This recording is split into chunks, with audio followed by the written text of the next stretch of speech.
Songs podcast. We're in season 4, episode number 10. My name is Dan. This is the sports edition, actually, our annual snowmobile edition.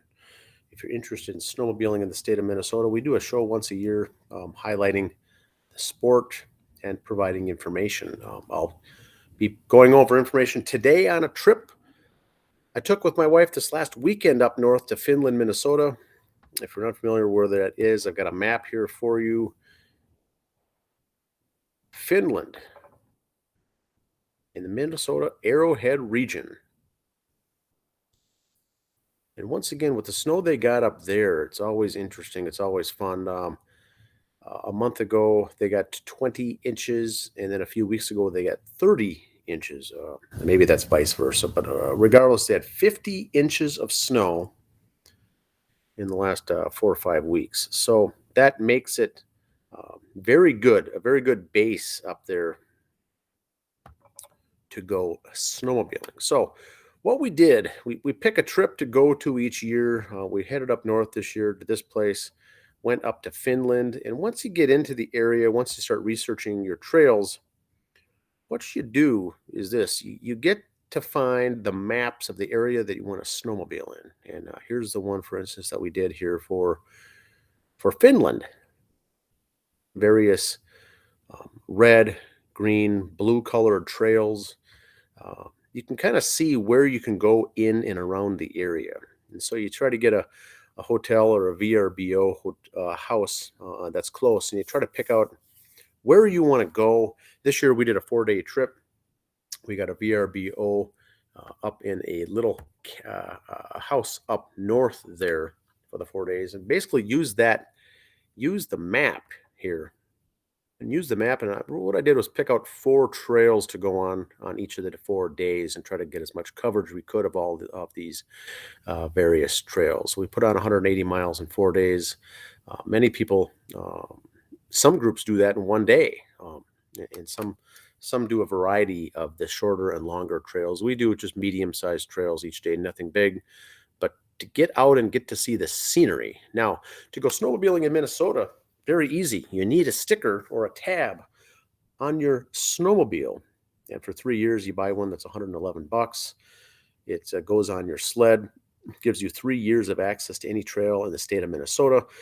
The state of Minnesota has 22,000 miles of trails in the state of Minnesota. And the official trails are groomed trails. And so these are very good. You can certainly go snowmobiling wherever you want to without the permit in the ditches and wherever else you'd like. But the official trails in the system, 22,000 miles that are groomed, and you must stay on the trails. They are clearly marked and whatnot. So we went up north. It's about a 4.5 hour drive. 4.5 hour drive was once you get up there a little, you get into the forest land there up into the Arrowhead region. Very nice, lots of snow. It was snowing, in fact, on the way up. Now, on the crawl on the bottom of the screen is more information if you want to learn more about snowmobiling in the state of Minnesota. Once again, those tabs are $111 for a 3-year permit. 3-year permit. You can buy them for 1 year, 2-year permits, or 3-year permits. Typically, you can get them right there. It shows all the different trails, different events they're having. You could become a member for $25 a year as well and get a magazine and whatnot. But there's the information on the bottom if you want to look that up. What I'm going to go through today is some of the photos on the trip. Now, we happen to get good weather, but up in this area of the Arrowhead region, we were in Finland. Boy, Silver Bay, Beaver Bay. It's pretty much in between Duluth and Grand Portage, south of Grand Marais, and north of Two Harbors. But very nice. Once you get up there into the hills and into the forest level, you can get to some good peaks like this one here I'm showing, where you can see the Lake Superior in the distance there. Once again, they have a good base there. The trails up north in this region are groomed at least once a week. And some may say, "Wow, that's that's a lot. Wouldn't they groom them, once a month or something? Well, these trails up north, the farther north you go, they do them once a week, if not more. So very different than down here locally in the Twin Cities or Carver County and whatnot, where they'll do them as needed. But here, there's so much of a base, really gets to be good, hard packed snow. And I think even with the lake effect in northern Minnesota off Lake Superior, there's more snow. It's fluffy. It's not as icy and chippy and sometimes slushy when it gets nice as the weather we get down here. This trails, local trails, the county trails around the metro are sometimes, when it gets warm, they get slushy. They get to be a lot of moguls, get to be a lot of hills and bumpy and be very rough. They get to be very rough. And then when it freezes, it all turns into be very slick and icy as well. Now, up north, the 4 days that we were up there, I would say almost perfect trails. Nice and fluffy snow was awesome. Good, good powder. There's another shot of Lake Superior in the distance. Here is coming into the town of Beaver Bay. Small town. There's places on these maps as well that show you where to get gas, to fill up on gas along the way. Restaurants, and grills, places to stop for lunch, and plan your attack for the rest of the route. We saw a lot of people up there, a lot of snowmobiles. Northern Minnesota is huge for this, and this is the first time I've been up there that far north, and really gets to be nice, very scenic. I usually take a GoPro on my helmet and get some footage to be able to get still photos like this as well, along with high def video. Now, a lot of times folks will ask, do you video all your trips, all your trails, all your rides? Well, typically the answer is yes. But do I use them all? No. You never know if you're going to see some wildlife or an animal, elk or a moose or deer or wildlife, or if there's an accident or a scene or something happens, you have footage now of what took place. So it's always good to have the video, whether you use it or not. It's always good to take it. I usually look for anything that's good, maybe keep it and then delete it and put the SD card back in for a future rides. But it's real scenic up north with all the hills. For instance, you could take the Paul Bunyan Trail, that route off 371 north of Brainerd into Bemidji. Many, many miles there. And that I would call that more of a beginner. Those are all built on a railroad bed. They remove the railroad, put asphalt down, and they make it for biking and hiking and walking trails in the summer, and then snowmobiling trails in the winter. Those are very good. But keep in mind, there's not a lot of turns, and there's no elevation, no hills to go up, no hills to go down, no turns. It's all very monotonous. You're on one level, a railroad grade, essentially, that looks a lot like this here. Now, this isn't that, but up in Finland and northern Minnesota, there's a lot more hills. There's a lot of elevation. There's good-sized hills to go up and go down, a lot of curves and trails along the way, corners. This is more intermediate, I think, level snowmobiling. Not for the beginner, but boy, you really do get up and see some good sights. And with the recent snowfall, all the snow on the trees and on the evergreens, that makes for just excellent scenery. So I try to get a lot of photos, video.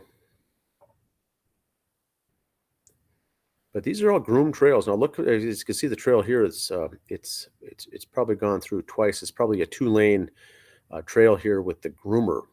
You can have two-way traffic without any problem here. And you can see the grooves here on the right and the left of where the trail actually is. You're not out looking to find where the trail is. It's easily marked. It shows where it is with the signage.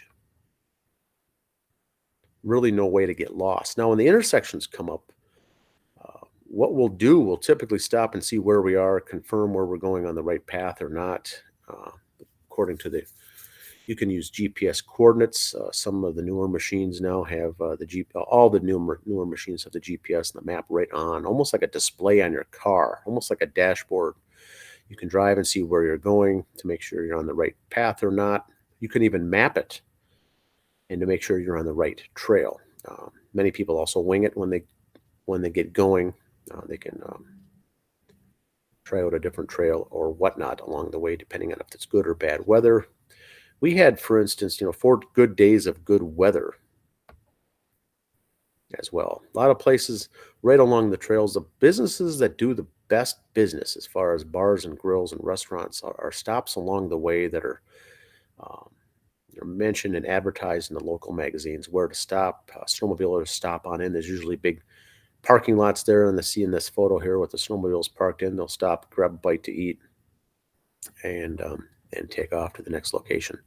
The ones that are right along the trails do the best business. And boy, these winter months, they do the best in these 4 months. The snowmobiling season begins December 1st and runs through April 1st, ends on March 31st officially. So it's a 4 month season every year. And my wife and I ride older sleds, 20 years old, still work just as good here on these trails. Everything here is clearly marked. Some of these up north, too, I find that they're duplicate use for ATV trails in the summertime as well. Many run along and underneath the telephone lines, the telephone poles, where there's no trees underneath those lines. They'll run right underneath them where there's nothing to clear, no brush to clear. Summertime, they're ATV, biking, hiking. Some of these are even horse trails. Some are even in the state park. We did one day down at the Tetaguchi State Park as well, and there's snowmobile trails through there also.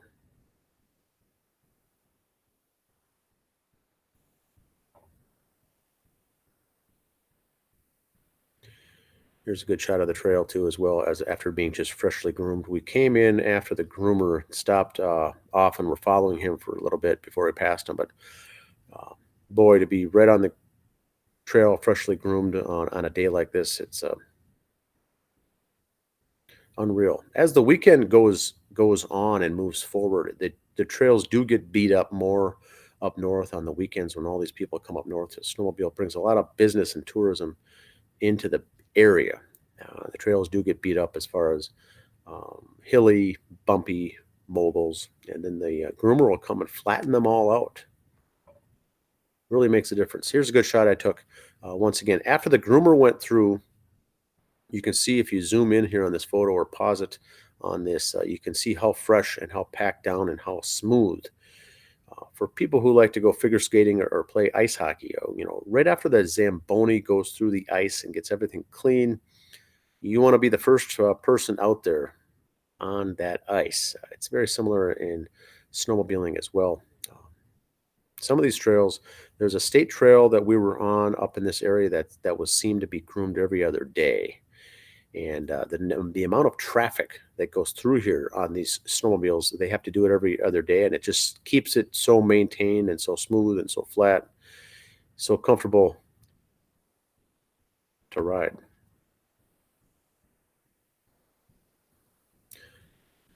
So once again, the URL address is at the bottom if you're interested in more of snowmobiling Minnesota. Once again, your state, your basically your tabs, your sticker registration that goes on the machine allows you to go on these access of 22,000 miles of trails within the state of Minnesota. Now, I didn't see and hardly ever do see any DNR, any snowmobile patrol out there, law enforcement. It's a very good community. If you're broke down or need help, the next group coming on upon you will always ask if you need any help. Um, and there's phone call stations as well, so you need to call with the cell phone where you're at with your coordinates um, to have someone help you out if you are ever stuck in a stranded location or if bad weather comes. But for the most part, the trails are all very well marked. It makes it easy. You can get a trail like this, a PDF file, zoom in, or even go on some sites that are interactive trail maps. You can zoom in and see where all the trails are, see what you're going to run into, where the local roads and highways are as well. A lot of these trails are 7, 10, 15 miles each, nothing big. You can add them all together and make a big trip if you want, or do a small loop and a short trip. But that's what we did this year. We'd like to have an annual episode on snowmobiling here on Sports and Songs podcast, just to get everyone up to speed. We do cover all sports here. Snowmobiling is one of them. Big one. State of Minnesota, 4 month Sport, big industry here in the state of Minnesota. If you get a chance to get out, we saw a lot of people riding in groups, groups of women, groups of ladies, groups of men, a lot of young guys, older guys going out in groups together, five, six, seven at a time, sometimes just two or three people.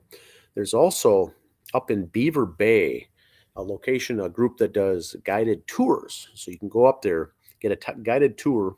Someone will be the leader of your group, and then there'll be another person at the back end, at the end of the trail, at the end of the group that goes behind to make sure um, everything's good to go. And you'll go on a 15 or 20 or 30-mile tour and stop for lunch or something. And if you don't have a snowmobile, some of these groups will also rent them out as well. So you can go up with the group whether you've got them or not. They'll take you on guided tours, take you through all the hot spots. A very good scenery up there with the state parks and everything else. Please see the URL address at the bottom. Once again, this is Dan. Today's January 16th, 2023.